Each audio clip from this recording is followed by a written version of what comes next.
할렐루야, 반갑습니다. 벌써 얼굴을 못 보고 예배를 드린 지 한 달이 되어가는 것 같습니다. 벌써 계절도 바뀌어서 날씨도 쌀쌀해지고 가을이 왔습니다. 그럼에도 불구하고 우리 함께 얼굴을 보지 못하고 각자의 자리에서 예배를 드리고 있는데 참 아쉽고 섭섭한 마음이 크지만 그래도 그 자리에서 힘써서 하나님을 예배하기 더욱더 소망하고 바라며 또 노력했으면 좋겠습니다. 이 시간 함께 기도함으로 함께 예배를 시작했으면 좋겠습니다. 각자의 자리에서 기도하실 때 우리 먼저는 지금 함께 어려움을 겪고 있는 코로나19 시기, 하나님이 이 시기 가운데 어려움을 겪고 있는 모든 이들의 아픔 가운데 하나님 만져주시고 소망을 주시고 힘을 허락하여 주시옵소서. 우리 기도하셨으면 좋겠고요. 또 기도하실 때 우리 함께 예배하는 오늘 이 자리가 정말 하나님의 그 은혜를 경험하고 크신 사랑을 느끼고 또 한 주간도 살아갈 새 힘을 얻을 수 있는 그런 소망의 자리가 될 수 있도록 주님 인도하여 주시옵소서. 그렇게 기도했으면 좋겠습니다. 함께 기도하심으로 우리 예배를 시작하도록 하겠습니다. 기도하시겠습니다. 사랑의 하나님 아버지, 오늘도 부어주신 그 은혜 감사드립니다. 하나님의 사랑으로 우리가 이 자리에 나와서 하나님을 예배하게 된 줄 믿습니다. 제 자리에서 불편하지만 그럼에도 불구하고 하나님을 예배하기 소망하오니 하나님의 그 마음과 그 사랑의 소망을 가지고서 믿음으로 굳건히 설 수 있도록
전하게 주님의 말씀 기다리니 주님 손에 일 드립니다. 사랑으로 인도하소서. 사랑으로 인도하소서. 사랑으로 인도하소서. 마지막으로 사랑으로 인도하소서. 사랑으로 인도하소서. 아멘. 오늘 이 자리 예배 가운데 함께 하신 그 성령님 앞에 감사와 영광의 박수 드리며 나갑시다. 아멘.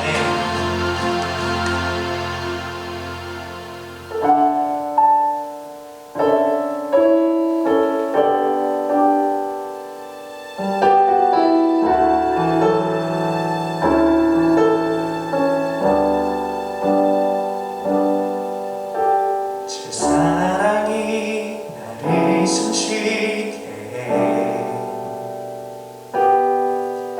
세상 그 어떤 어려움 속에도 주 은혜로 나를 돌보시며 세상 끝날까지 지켜주시네. 주 사랑이 나를 이끄시네. 내가 갈 수 없는 그곳으로 주의 사랑 나를 붙드시며 세상 끝날까지 인도하시네. 주님만이 내 아픔 아시며 주님만이 내 맘 어루만지네. 어느 누구도 나를 향하신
모두가 계속해서 힘든 시기를 지나가고 있습니다.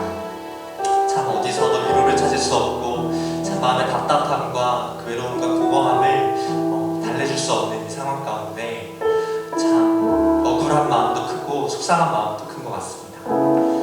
그때 우리가 바라볼 수 있는 것이 참 한정적이겠지만 그럼에도 불구하고 그것들 가운데 가장 큰 소망이 있다면 하나님의 사랑이라는 것을 잊지 않았으면 좋겠습니다. 주님의 사랑이 우리를 자유케 하셨고 주님의 사랑이 우리에게 참 소망이 되셨고 또 우리에게 위로가 되시며 큰 은혜가 되신다는 그 사실을 우리 계속해서 잊지 않고 또 기억하며 나아가야 하는 것 같습니다. 우리 시간 함께 기도하며 나아가실 때 오늘 이 자리 가운데 함께 하신 그 하나님께서 우리의 마음을 만져주시고 우리에게 사랑 허락하신 그 사실을 기억하게 하여 주시옵소서. 지혜 주시고 힘 허락하셔서 우리가 지치지 않고 삶 가운데 우리 이웃들에게 그 크신 하나님의 사랑을 증거하며 흘려보낼 수 있도록 우리에게 힘과 능력을 허락하여 주시옵소서. 우리 그런 간절한 마음을 가지고서 함께 기도하며 나아가시겠습니다. 사랑의 하나님 아버지, 주님의 그 사랑 말고는 우리가 의지할 곳이 없는 줄 믿습니다. 하나님의 그 사랑을 더욱더 붙들기 소망합니다. 주님 붙들어 주시고 우리의 마음을 인도하여 주시옵소서. 하나님의 그 사랑이 우리를 강력히 주장하여 주시고 또 우리의 삶을 통하여 하나님의 사랑이 증거될 수 있도록 인도하여 주시옵소서. 하나님의 능력은 여전히 살아있고 하나님의 지혜는 여전히 살아있고 하나님의 일하심은 여전히 수행되는 줄 믿습니다. 하나님의 일하심 가운데 우리 삶을 통하여 영향력이 드러나게 하여 주시고 우리의 삶을 하나님 앞에 거룩한 제물로 드리오니 하나님의 귀한 도구로 주셔 사용하여 주시옵소서. 하나님의 그 놀라우신 내 가슴 가운데 거룩하고 선한 도구로 사용되어질 수 있도록 우리 삶을 붙드시고 인도하여 주시옵소서. 주님의 얼굴을 더욱더 구합니다. 하나님의 은혜를 구하며 나아갑니다. 주님만 소망이 되시고 주님만 능력되어 주시옵소서. 주님 이 땅 가운데 주님 더욱더 바라봅니다. 주님 붙드시옵소서. 주님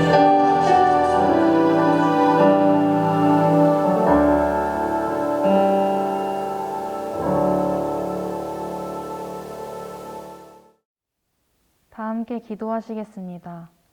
하나님 감사합니다. 오늘도 예배를 드릴 수 있게 허락해 주셔서 감사합니다. 이번 주에도 온라인으로 함께 예배 드립니다. 다 같이 모여 예배 드릴 수 없는 환경이지만 예배를 사모하는 마음을 지켜주시고 하나님에 대해 알아가고자 하는 간절함이 저희 마음 안에서 떠나지 않게 해주세요. 그 어느 때보다 기도가 필요한 때임을 저희가 잊지 않을 수 있게 도와주시고 기쁠 때나 슬플 때나 서로를 위해 기도하는 공동체 되게 해주세요. 주님, 많은 청년들이 코로나로 인해 누리던 것들을 누리지 못하고 있습니다. 더욱 심해지는 삶의 제약에 어려운 시기를 겪고 있는데 오직 주님만을 붙잡고 앞을 향해 나아가는 저희가 되게 해주세요. 그렇게 나아갈 때 그 발걸음 하나하나에 함께 해주세요. 또한 저희가 하루빨리 자연을, 사회를 누리게 될 수 있기를 바랍니다. 목표하는 것들을 위해 제약 없이 최선을 다할 수 있게 되기를, 누군가를 만날 때 상대를 의심하지 않고 자유로운 관계를 맺을 수 있게 되어 다시 함께 마음을 나누며 예배할 수 있게 되기를 소망합니다. 힘든 시기를 견뎌내는 동안 저희의 건강과 마음 지켜주세요. 예배가 모든 청년들에게 전달되기까지 수고한 많은 손길들을 축복해 주시고 예배를 드리는 청년들이 현장 예배 못지않은 은혜와 힘을 얻어갈 수 있게 함께 해주세요. 말씀 전해주실 전도사님께 지혜 주셔서 하나님의 마음이 저희에게 온전히 전달될 수 있게 하시고 그것을 양식 삼아 돌아오는 한 주도 마음 지키며 잘 살아낼 수 있게 도와주세요. 감사드리며 살아계신 예수님의 이름으로 기도드립니다. 아멘. 오늘 하나님께서 우리에게 주신 말씀은 빌레몬서 1장 4절에서 6절 말씀입니다. 빌레몬서 1장 4절에서 6절 말씀입니다. 신약성경 351페이지입니다. 다 같이 한 목소리로 합독하시겠습니다. 내가 항상 내 하나님께 감사하고 기도할 때에 너를 말함은 주 예수와 및 모든 성도에 대한 내 사랑과 믿음이 있음을 들음이니 이로써 내 믿음의 교제가 우리 가운데 있는 선을 알게 하고 그리스도께 이르도록 역사하느니라. 이는 살아계신 하나님의 말씀입니다. 아멘. 보고 싶은 조이 청년 여러분, 반갑습니다. 잘 지내고 계시죠? 지난 한 주 동안은 유난히 청년들에게 많은 연락을 받았는데요. 하루속히 우리가 현장 예배로 다시 함께 이 자리에 모여서 예배를 드리면 좋겠다라는 이야기를 많이 들었습니다. 그래도 사회적 거리두기 2.5단계가 계속 진행되는 가운데 감염자 수가 9일째 100명대를 유지하고 있죠. 우리가 계속해서 긴장의 끈을 놓지 않고 이 거리두기를 잘 지키면서 안전수칙을 지키기 위해 힘썼으면 좋겠는데요. 물론 많이 답답하시고 힘드시겠지만 다른 사람들은 몰라도 우리 조이 청년들은 책임감을 가지고 이 사회적 거리두기를 잘 실천해 주시기를 부탁드립니다. 그래서 우리가 신앙뿐만이 아니라 대한민국 국민으로서의 의무까지도 잘 감당했으면 좋겠고요. 한 가지 다만 걱정되는 건 우리가 교회와 멀어지다 보니까 하나님을 향한 우리의 마음도 우리의 믿음도 점차 멀어지는 게 아닐까, 이 부분이 좀 염려스러운데요. 그래서 우리가 다시 만나는 그날까지 믿음을 잘 이어갈 수 있도록 여러분들 이 영상 예배 꼭 잘 지켜 힘써 드려주시길 다시 한번 부탁드리겠습니다. 그렇게 예배를 잘 드리고 믿음을 잘 이어가다가 우리가 반가운 얼굴로 하루속히 만나기를 간절히 소망합니다. 오늘은 세상 따뜻한 이야기 신약편 빌레몬서 3번째 시간인데요. 사랑과 용서의 혁명이라는 제목으로 하나님의 말씀 전하도록 하겠습니다. 제가 사역을 하면서 종종 청년들에게 성경과 관련된 질문들을 받을 때가 있는데요. 여러 번 받았던 질문 중에 성경과 여성 차별에 관련된 질문을 받았던 적들이 있어요. 하나님의 말씀인 성경에 왜 여성의 인권을 무시하는 것 같은, 여성을 차별하는 것 같은 이야기들이 나오냐는 건데요. 여러분 예를 들어서 보면 구약 성서에 다윗이 인구 조사를 할 때 여성과 아이들은 인구에 포함을 안 시키는 경우가 나오거든요. 그런 부분을 읽은 청년들은 이렇게 생각을 하게 되는 거죠. 아니, 완전하신 하나님의 말씀이 성경에 왜 있어서는 안 되는 것 같은 이런 여성 차별에 대한 이야기가 버젓이 기록되어 있는 거지? 하고 의문을 갖게 되는 거예요. 그런데 여러분 성경은요, 하나님께서 세상을 창조하시고 통치하시고 또 하나님이 지으신 특별한 피조물, 바로 인간을 신실하게 사랑하시는 이야기가 기록되어 있는 책입니다. 그런데 여러분 이 성경의 배경이 되는 이 세상은요, 죄인인 인간들이 함께 모여 살아가는 불완전한 세상인데요. 그래서 우리는 모든 역사를 통해 알 수 있듯이 모든 인간 사회에는 언제나 많은 문제들이 존재했습니다. 죄인인 인간들이 모여 살고 있기 때문에 완벽한 사회, 문제없는 공동체는 이제껏 이루어질 수 없었던 거죠. 그런데 성경이 기록될 때 그 당시 시대의 상황과 모습을 기록하다 보면 자연스럽게 그 시대가 안고 있는 시대의 문제들, 그리고 사회의 부조리한 모습들도 아주 자연스럽게 기록되게 된 건데요. 그래서 여러분 성경에는 인간 사회에 존재하고 있던 많은 모순과 그리고 타락한 모습들에서 비롯된 죄악된 현상들이 담겨 있을 수밖에 없는 거예요. 자, 그런데 여러분 여기에서 중요한 건요, 성경 안에 당시 시대가 안고 있는 잘못된 사회 제도 그리고 문제들이 담겨 있다고 해서 성경의 전체적인 가치관이 그 문제에 동의하고 있는 건 아닙니다. 예를 들어서 여성들이 차별을 받던 시대의 이야기가 기록되어 있다고 해서 성경의 가치관이 이 여성 차별에 동의한다? 그 여성 차별을 굉장히 동조하고 있다? 그런 건 아니라는 거죠. 오히려 성경은 그 시대가 안고 있던 문제들을 하나님께서 하나님의 사람들을 통해 어떻게 해결해 나가시는지를 보여주기도 하고요. 우리가 얼마 전에 살펴보았던, 함께 나눴던 룻기를 한번 생각해 보면 이 부분에서 좋은 답을 얻을 수 있는데요. 룻기의 중심 인물인 룻은 다름 아닌 여성이었죠. 여러분 그런데 아시다시피 이 룻은 사회적 약자였을 뿐만 아니라 심지어 평범한 여성도 아니었어요. 이스라엘 사회에서는 더 심한 차별을 받던, 종교적인 차별까지 받던 이방 여인이었는데요. 그런데 하나님께서는 이 룻이라는 모압 여인을 당당히 룻기의 주인공으로 세우셨고요. 그리고 마태복음에 보면 이 룻의 이름이요, 예수님의 족보에까지 올라갔다라는 것을 우리는 살펴보았습니다. 복음서가 기록될 당시 유대 사회에서도 여성 차별이라는 부분이 굉장히 심각했다라는 걸 생각해 봤을 때 오히려 성경은요, 그 시대가 안고 있던 잘못된 제도나 사고방식에 이의를 제기하고 있다는 것을 우리는 볼 수 있습니다.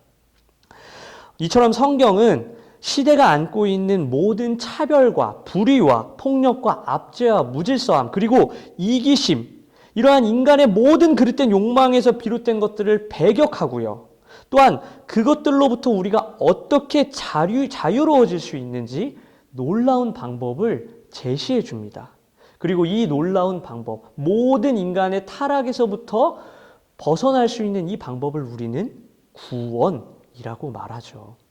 자, 그렇다면 이 구원은 어떻게 이루어지느냐? 우리가 이 빌레몬서의 말씀을 통해 더 자세히 살펴보도록 할게요. 여러분, 이 빌레몬서에서도 마찬가지로 그 시대가 안고 있던 문제들이 드러나죠.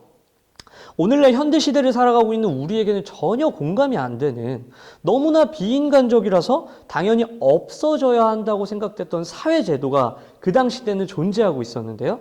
바로 노예제도입니다. 노예제도는 당시 로마에서 오래된 관습이었고요. 또한 사회적으로도 당시 로마 사회에 어마어마한 노예 집단이 형성되어 있었어요. 로마 사회의 전체 중에 약 3분의 2 이상이 노예였다고 보니까 이건 정말 장난이 아닌 거죠. 우리나라의 경우에는 조선시대에 노예 제도가 존재했었는데, 여러분 이 조선시대를 생각해 보면 이 노예라는 건 굉장히 부잣집, 아주 높은 양반집에만 존재했었던 걸 생각해 볼 수 있는데요. 하지만 로마 사회에서는요, 이 조선시대와 다르게 부잣집이 아닌 매우 평범한 집에도 노예들이 아무렇지 않게 존재했었다라는 겁니다. 그리고 이 노예는 로마 사회에서 언제든지 돈을 주면 사거나 혹은 팔 수도 있는 그런 물건 같은 존재였는데요. 그래서 심지어 주인들은 이 노예를 자기 물건이니까 언제든지 함부로 대할 수도 있었고, 심각한 경우에는 죽일 수도 있었습니다. 그리고 이것이 충격적이게도 사회적으로나 법적으로도 아무런 문제가 되지 않았다고 해요. 그래서 아주 작은 실수 하나에도 주인들은 이 노예들을 아주 잔혹한 벌로 아주 강하게 다스렸다라는 것이 그 당시 시대 상황이었다라는 거죠. 자, 똑같은 사람인데도 노예냐 아니냐에 따라 전혀 다른 차별 혹은 대우를 받아야만 했던 시대, 그리고 그것이 너무나 자연스러웠던 비정상적인 시대가 바로 로마 시대였던 거예요. 여러분, 그런데 이 빌레몬서가 굉장히 위대한 이유는요, 그 시대 사람들은 이 노예 제도를 문제로 인식하지 못한 채 너무나 자연스럽게 행해왔거든요. 그런데 빌레몬서는 이러한 노예 제도를 해결하고자 하는 모습들을 보여줍니다. 그 누구도 한 인간의 생명과 존엄성을 위협하는 이 야만적인 제도에 대해서 문제를 제기하지 않았는데, 이 빌레몬서에 등장하는 사도 바울, 빌레몬, 그리고 이 오네시모를 중심으로 해서 이 노예 제도가 문제라고 여겨지기 시작을 하고 있는 거예요. 모든 사람을 차별 없이 사랑하신다라는 예수 그리스도의 위대한 사랑, 바로 이 복음을 깨닫게 된 사람들이 이러한 잘못된 사회제도와 분위기를 바로잡도록 간접적인 영향을 끼쳤다라는 겁니다. 지난 시간에 우리가 사도 바울과 빌레몬 그리고 오네시모의 삼각관계에 대한 이야기를 나누었고, 또 특별히 빌레몬에게 이 도망쳤던 오네시모를 사도 바울이 돌려보내면서 그에게 사죄하라는 이야기를 드렸죠. 그리고 그냥 돌려보낸 것이 아니라 오네시모에게 한 장의 편지를 쥐어주면서 빌레몬에게 용서를 구할 수 있도록 사도 바울이 자신을 지극히 낮춰가며 정성스럽게 쓴 편지, 바로 빌레몬서에 대한 이야기를 나눴는데요. 여러분, 이것을 방금 제가 앞서 설명드린 이야기와 연결져서 생각해 본다면, 단지 죄 지은 노예 한 명, 노예 한 사람을 용서해 주는 것이 아니라 그 당시 시대와 사회의 상식을 뒤집는 혁명적인 일들을 이들은 이루어가고 있다는 것을 우리는 생각해 볼 수 있습니다. 그리고 우리는 빌레몬서에서 묻어나는 이 바울의 진실된 모습을 통해서 평소에 그가 가르쳤던 복음에 대한 교리와 혹은 신학을 뒷받침하는 그의 진실된 모습, 성실한 모습, 그리고 열정과 사랑이 가득한 모습을 엿볼 수 있다라는 거예요. 자, 그러면 여러분, 오늘은 우리가 빌레몬이라는 사람에 대해서 좀 더 구체적으로 생각해 봤으면 좋겠는데요. 빌레몬, 우리가 빌레몬서 하면서 계속 언급은 했었는데 어떤 사람이었냐면요. 간단히 말씀드리자면 먼저 골로새라는 도시 출신의 부유한 로마 시민이었습니다. 그는 바울이 에베소라는 도시에서 사역을 할 때 바울을 통해 회심한 인물이었는데요. 빌레몬서 1장 2절에서 3절을 보면 이 빌레몬의 가족들에 대한 언급이 나와요. 먼저는 아비아라는 아내가 있었고요. 그리고 아키포라는 아들이 있었는데요. 제가 굳이 이 이야기를 하는 이유는요. 빌레몬을 중심으로 자신들의 가정을, 자신들의 주거 공간을 하나님을 예배하고 예수 그리스도를 믿을 수 있는 그런 귀한 공간으로 선뜻 내놨다라는 거예요. 여러분, 대단하지 않습니까? 이 빌레몬, 참 사랑이 많고 따뜻한 사람이었는데요.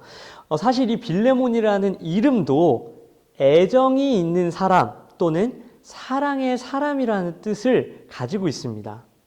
그리고 이 빌레몬은 그 이름과 무척 잘 어울리게 그 주위 사람들에게 많은 사랑을 베풀며 사는 사람이었어요. 그래서 오늘 우리가 읽은 4절 말씀도 보면요. 사도 바울이 빌레몬에게 감사하는 내용이 나오는데요. 바울이 감사하는 이유도 역시 다름이 아니라 이러한 빌레몬의 사랑의 행위 때문에 그렇습니다. 빌레몬이 얼마나 사람이 따뜻하고 사랑이 많은지 그가 베푸는 훈훈한 사연들이 저 멀리 있던 로마에 있던 사도 바울의 귀에까지 들리게 된 거예요.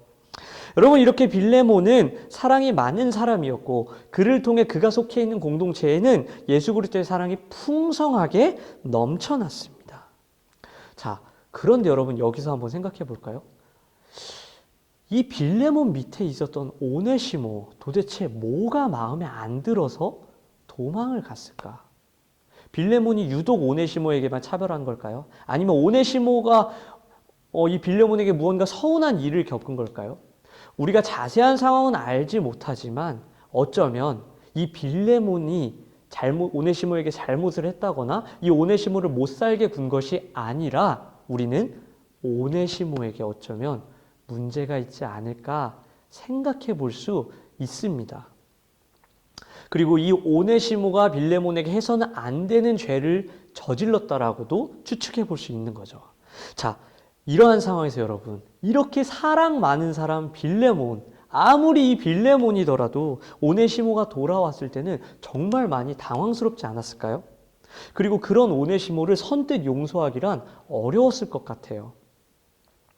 여러분, 더군다나 이게 굉장히 어려운 게요. 빌레몬이 오네시모를 받아들이기 위해서는 그저 빌레몬 개인만 내가 오네시모 용서해야지 이렇게만 생각한다고 해결될 수 있는 단순한 문제가 아니었기 때문이에요. 빌레몬이 이 오네시모를 받아들이기 위해선 사실 굉장히 많은 위협을 감당했었어야 하는데요. 자, 이게 무슨 위협이었냐면 여러분 한번 상상해 보실까요? 빌레몬이 도망쳤다가 돌아온 노예 오네시모를 용서해 주었다라는 이 소식을 다른 로마 시민들이 들었을 때 어떤 생각을 했을까요? 당시 상식으로는 노예는 노예일 뿐, 노예는 짐승 같은 존재인데 주인을 배반하고 도망간 이 노예를 용서해 준다? 더군다나 그냥 도망간 것도 아니고 돈도 훔쳐간 이 오네시모를? 이거 말도 안 되는 거라는 거죠. 이것만 해도 어이가 없는데 심지어 도망갔다가 돌아온 그 노예를 바울이 어떻게 부탁을 했죠? 이제는 노예가 아닌 형제로 대한다? 이거는 정말 그 당시 사회 사람들은 받아들이기도 이해하기도 어려웠을 거예요. 그리고 여러분, 이 외에도 또 다른 문제가 하나 더 있는 게요. 이거 더 큰 문제인데 이번에는 그 오네시모가 돌아왔을 때 빌레몬이 용서해 주었다라는 이야기를 빌레몬 집에 있던 그 당시 다른 노예들이 들었다라고 한번 생각해 보세요. 아니, 오네시모가 도망갔다가 잡혀왔는데도 빌레몬이 아무런 죄도 묻지 않고 오네시모를 용서해 주었다는 소식을 듣게 된다면 여러분 이렇게 생각하지 않을까요? 우리 주인은 도망갔다가 심지어 붙잡혀도 용서해 주는 사람이네. 그러니까 어쩌면 나도 도망갔다가 붙잡혀도 괜찮을 수 있고, 아니, 도망갔다가 안 붙잡히면 더 좋은 거 아닌가? 나도 도망가야겠다. 이런 생각할 수 있지 않을까요? 그리고 바울의 부탁, 심지어 노예들에게, 아니, 오네시모가 도망갔다 돌아왔는데 용서해 주는 것뿐만 아니라 형제처럼 이제는 노예가 아닌 평범한 사람으로 빌레몬이 자신의 주인이 대해준다는 이야기를 듣게 됐다? 여러분, 다른 노예들 입장에선 항의할 수도 있었을 거예요. 아니, 우리들은 도망가지도 않고 이 집을 최선을 다해 섬기고 노예로서의 본분을 다했는데, 아니, 저 잘못한 오네시모를 형제로 여겨준다? 그럼 우리는 뭐가 되냐고. 우리도 형제로 인정해 줄 거냐? 이렇게 빌레몬에게 따질 수도 있는 상황이었던 거죠. 그렇기 때문에 조금 과장돼서 말하자면요, 빌레몬이 오네시모를 받아들인 이 사건은요, 다른 노예들을 도망가게 만들 수 있을 뿐만 아니라 심지어 노예들로 하여금 폭동까지도 일으키게 할 수 있는 문제였다라는 거예요. 그렇기 때문에 이 오네시모를 받아들인 이 사건이 빌레몬에게 굉장한 부담이 될 수밖에 없었다라는 거예요. 자, 그렇다면 여러분, 길게 상황을 자세히 설명드렸죠. 여러분들에게 이 시간 질문 드리겠습니다. 여러분이 만약 빌레몬이라면 오네시모를 용서하시겠습니까? 자, 그렇다면 여러분들을 개입하는 건 너무 어려우니까 한번 생각해 볼까요? 빌레몬, 이 오네시모를 용서해야 될까요? 말아야 될까요? 자신의 문제가 아닌 다른 사람의 문제로 한번 생각해 봅시다. 여러분, 우리가 이러한 어려운 질문들을 받을 때마다 우리 크리스천들은 항상 다른 질문, 이러한 질문을 해결할 수 있는 또 다른 질문을 한 번 더 생각해 보게 되는데, 예수님이라면 어떻게 하셨을까 우리는 한번 상상해 보게 되죠. 여러분, 예수님이라면 이 오네시모를 용서하셨을까요? 아니면 용서하지 않으셨을까요? 우리는 답은 추측해 볼 수 있겠는데, 답은 알긴 알겠는데 너무 마음이 어렵죠. 순종하기가 너무 힘든 것 같다는 생각도 듭니다. 아마 오네시모를 받아들이라고 말하는 이 사도 바울의 부탁은 어쩌면 빌레몬에게 굉장히 불편하고 또는 무례하다고까지 느껴질 수 있었을 거예요. 그럼 여러분, 빌레몬 결국 어떻게 했을까요? 오네시모를 형제로 받아들였을까요? 그의 모든 죄를 용서해 줬을까요? 아니면 바울과 손절해 버리고 그냥 이 오네시모 진짜 마음 가는 대로 그냥 막 괴롭히고 고문하고 죽이려고 막 그랬을까요? 당연한 얘기겠지만 빌레몬이 오네시모를 용서하지 않았다면 이 빌레몬서가 성경 가운데 있을 수 없었겠죠. 여러분, 우리는 그리스도인의 용서를 어떻게 이해해야 될까요? 예수님께서는 이렇게 말씀하셨죠. 70번씩 7번이라도 용서하라고 하셨습니다. 왜요? 우리 주님께서도 우리를 그렇게 용서하시고 또 용서해 주시고 계시기 때문에 우리도 누군가를 그렇게 용서를 해야 된다는 겁니다. 심지어 원수를 사랑하라고까지 말씀하시죠. 여러분, 저는 이 지점에서 이 영상 예배를 드리고 있는 저와 여러분들이요, 우리가 하나님께 받은 용서의 의미를 좀 더 분명하게 했으면 좋겠는데요. 다시 말해, 우리 그리스도인들이 어떻게 사람을 용서해야 되는지 성경에서 가르쳐주고 있는 부분을 분명하게 기억했으면 좋겠는데요. 여러분, 하나님이 우리를 용서해 주시는 것은 우리가 남을 용서해 주는, 사람이 사람을 용서하는 그런 일반적인 용서와는 조금 다른 성격을 가지고 있습니다. 왜냐하면요, 자, 여러분, 지금 한번 우리가 누군가를 용서해야 될 때의 상황을 한번 생각해 보시겠어요? 우리는 누군가를 용서할 때 어떻게 용서하느냐? 그 사람에게 용서해야 할 만한 모습들이 있을 때 우리는 용서해 줄 수 있어요. 자, 이게 무슨 말이냐면, 이 사람이 자신의 죄를 정말 뉘우치고 있는가?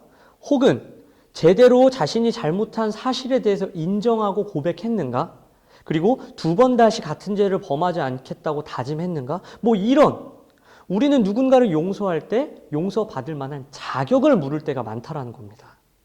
그런데 여러분, 우리 하나님의 사랑은 어떻습니까? 이렇게 우리에게 용서받을 만한 자격을 묻나요? 아니, 그렇지 않습니다. 우리를 하나님께서 용서하실 때 우리에게 용서받을 만한 자격이 있어서 우리를 용서하신 것이 아니에요. 심지어 죄인인 우리는요, 하나님 앞에 진심으로 죄를 뉘우친 이후에도 머지않아 죄를 범하기까지 하죠. 그리고 하나님의 마음을 아프게 하는데, 이런 상황에서도 불구하고 하나님은 이렇게 용서받을 자격이 없는 우리들, 또다시 실패할 우리들을 용서해 주신다라는 거예요. 그러면서 끊임없이 우리와 함께 새로운 관계를 만들어 가십니다. 우리가 잘 아는 고린도 후서 5장 17절에 이렇게 말씀하시죠. 그런즉 누구든지 그리스도 안에 있으면 새로운 피조물이라. 이전 것은 지나갔으니 보라 새 것이 되었도다. 아멘. 너는 비록 여전히 죄인이지만 나는 그런 너에게 이제 내 하나뿐인 아들 예수 그리스도를 주면서 너로 하여금 새로운 삶을 살게 하겠다고 우리 주님께서는 선포하시는 거예요. 여러분, 하나님이 만약 우리에게 용서의 자격을 따지셨다면 우리는 영원토록 용서받지 못했을 겁니다. 심지어 우리가 잘 아는 예수님께서 베드로를 용서하실 때 어떻게 용서하시죠? 먼저 찾아가시기까지 하시죠. 그리고 또 베드로와 제자들을 용서하신 것뿐만 아니라 예수님께서는 그들에게 새로운 사명까지 주시는 것을 우리는 볼 수 있어요. 이렇게 말도 안 되는 사랑, 그에게 기회를 주는 것을 넘어서서 그의 미래가, 그의 앞으로의 삶이 달라질 수 있도록 새로운 기회까지도 주님은 생각하고 허락하신다라는 거예요. 그리고 오늘 우리는 이렇게 베드로와 예수님을 부인했던 제자들이 받았던 그 놀라운 사랑을 똑같이 받으며 살아가고 있는 겁니다. 여러분, 저는 여기에서 말씀을 준비하면서 용서에 대한 한 가지 사실을 더 깨닫게 되었어요. 여러분, 진정한 용서는요, 단순히 내가 누군가 나에게 범죄한 사람을 용서해 버려야겠다 이렇게 선포하고 끝나는 것이 아니라 그 사람을 향한 그 사람의 미래에 대한 기대까지도 내가 품어주는 것을 의미합니다. 여러분, 이게 결코 쉬운 일이 아니겠죠. 나한테 잘못한 사람이 앞으로 어떻게 살아가든 내가 무슨 상관입니까? 그런데 마음에 부담감을 가지고 있을 그 한 영혼이 정말 죄를 뉘우치고 앞으로 새로운 삶을 살아갈 수 있도록 그러한 기회까지, 다음 스텝까지 생각해 줄 그 배려. 여러분, 우리 주님의 사랑은, 우리 주님께서 보여주신 진정한 용서는 바로 이만큼 위대한 용서라는 거예요.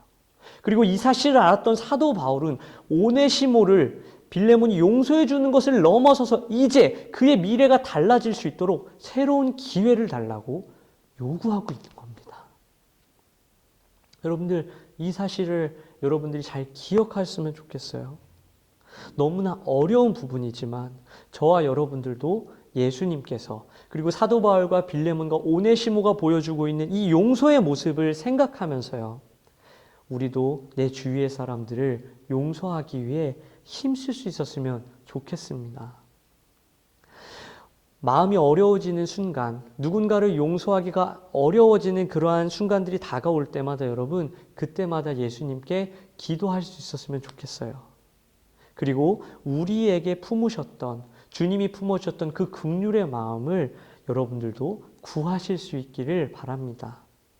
그렇게 우리가 누군가를 계속해서 용서하고 너그러이 이해하고 포용하면서 살아간다면 아마 우리 시대의 또 다른 빌레몬서가 세상을 변화시킬 사랑과 용서의 혁명이 바로 저와 여러분들을 통해 일어나게 될 줄로 믿습니다. 말씀을 마치겠습니다. 사랑하는 조이 청년 여러분, 오늘 여러분들은 용서하지 못하고 계신 분들이 있으신가요?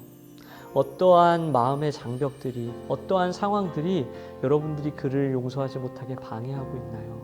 이 순간 다시 한번 예수 그리스도께서 우리에게 베푸신 사랑을 기억해 주시길 부탁드립니다. 그리고 여러분, 이 말씀을 나누면서 여러분 한 가지 더 기억해 주시면 좋겠는 게요, 우리 시대에는 노예제도는 존재하지 않지만 여전히 많은 사회의 부조리들과 문제들이 존재하고 있죠. 앞서 언급한 여성 차별에 대한 문제도 그렇고요. 사실 여성 차별만큼이나 심각한 가난과 폭력, 그리고 다양한 차별과 같은 하나님께서 창조하신 인간의 생명을 위협하는 많은 문제들이 우리 사회 곳곳에 벌어지고 있습니다. 여러분, 우리가 나누고 있는 이 빌레몬서는 우리가 예수 그리스도의 가르침대로 살아가려고 한다면 이러한 많은 문제들에게 부딪힐 수 없다라는 것을 도전하고 있습니다. 보여주고 있어요. 또 이러한 죄악된 것들에게서 구원받을 수 있는 방법, 이러한 문제들을 해결할 수 있는 방법이 무엇이냐? 예수님을 믿는 사람들이 예수님의 눈과 마음과 생각으로 살아가려고 할 때, 그리고 또 세상을 예수님의 마음으로 인식하며 변화시키며 살아가려고 애쓸 때 비로소 놀라운 혁명을, 사랑의 혁명을 이루어갈 수 있다는 것을 보여주고 있습니다. 이 놀라운 말씀을 다시 한번 여러분들의 가슴 깊이 새기시고 날마다 예수님께 사랑과 용서를 받고 있는 우리도 우리의 삶의 자리에서 놀라운 사랑과 용서의 혁명을 이어갈 수 있기를 간절히 소망합니다. 기도하겠습니다. 예수님 한 분으로만 기뻐하는 청년들, 그리고 예수님을 내 삶의 가장 가치 있는 존재로 여기며 살아가려는 청년들이 오늘 빌레몬서의 말씀을 이 영상 예배를 통해 듣고 주님의 뜻대로 살아가기를 결단합니다. 주님, 그러나 우리가 주님의 뜻대로 살고 싶지만 우리 앞에는 많은 차별과 이 시대가 안고 있는 부조리와 폭력과 무질서함과 이기심이 존재하고 있음을 보게 됩니다. 그리고 이러한 것들로 인해 우리들은 주님이 주는 기쁨을 잊어버리고 또한 마음의 상처를 안고 살아가게 될 때가 있습니다. 이러한 우리들을 긍휼히 여겨 주시옵소서. 그리고 이 시간 다시 한번 빌레몬서를 통해 주시는 그 주님의 말씀을 귀 기울일 수 있도록 도와주시옵소서. 인간의 노력과 인간의 행위와 인간의 방법이 아닌 예수 그리스도의 뜻대로 살아가기를 결심할 때 주님께서는 주님의 방법으로, 세상과 구별된 사랑과 용서의 방법으로 이 세상을 변화시켜 나가시는 것을 우리는 보게 됩니다. 주님, 이 놀라운 기적이, 이 놀라운 사건이 오늘 우리 시대 가운데서도 이루어질 수 있다는 것을 우리가 신뢰할 수 있도록 도와주시옵소서. 그리고 이 사실을 믿음으로 우리의 삶의 자리에서 다른 사람을 용서하고 사랑하기를 포기하지 않는 우리 조이 청년들 될 수 있도록 인도하여 주시옵소서. 그렇게 한 영혼을 위해 이 시대의 잘못된 부분들을 해결해 나가기 위해 노력할 때 주님께서는 우리가 속해 있는 곳곳에서 하나님의 영광을 드러내시고 놀라운 사랑과 용서의 혁명을 이루어 가실 줄로 믿습니다. 이렇게 하나님이 이 세상을 변화시켜 나가시는 경험을 할 수 있는 우리 모든 조이 청년들 되고 주여 역사하여 주시옵소서. 우리의 삶의 자리에서도 주님께서 계속해서 긍휼의 마음과 사랑의 마음을 부어주시기를 간절히 바랍니다. 우리를 언제나 사랑하시고 날마다 용서해 주시는 선하신 이름 예수 그리스도의 이름으로 기도드렸사옵나이다. 아멘. 오늘 영상으로 조이 청년 예배에 함께하고 계신 모든 분들을 진심으로 축복합니다. 각자의 자리에서 예배드리기를 힘써 주시고 예배 후에는 댓글창에 꼭 출석 체크를 해주시기 바랍니다. 다음 주에도 조이 청년 예배는 영상 예배로 드리겠습니다. 영상 예배를 준비하는 분들을 위해 기도해 주시고 모든 조이 청년들이 주님과 동행하는 삶을 살 수 있도록 서로를 위해서 기도해 주시길 바랍니다. 생일인 청년을 축복합니다. 박주희 자매가 바로 오늘 9월 12일에 생일이고 홍은지 자매가 9월 17일 목요일 생일입니다. 영상 예배를 들으신 후 문자나 카톡으로 축복해 주시면 좋겠습니다. 야노도 3기에 함께할 청년들을 모집합니다. 참여하고 싶으신 분들은 이겸인 회장님에게 문의해 주시고 조이 청년분들의 많은 관심과 참여 부탁드립니다. 그럼 한 주 동안도 건강 유의하시고 예수님 안에서 기쁜 한 주 보내시길 바랍니다. 이상입니다. 이제 다 자리에서 일어나셔서 나의 갈망은 찬양하심으로 우리 예배를 삶으로 이어가도록 하겠습니다.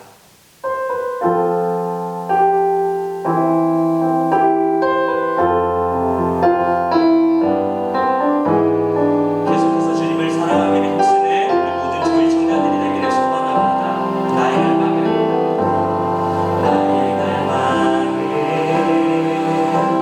주께서 나갈 때 나도 주님을 온전히 아는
주기도문 하시겠습니다. 하늘에 계신 우리 아버지여, 이름이 거룩히 여김을 받으시오며 나라가 임하시오며 뜻이 하늘에서 이루어진 것 같이 땅에서도 이루어지이다. 오늘 우리에게 일용할 양식을 주시옵고 우리가 우리에게 죄 지은 자를 사하여 준 것 같이 우리 죄를 사하여 주시옵고 우리를 시험에 들게 하지 마시옵고 다만 악에서 구하시옵소서. 나라와 권세와 영광이 아버지께 영원히 있사옵나이다. 아멘.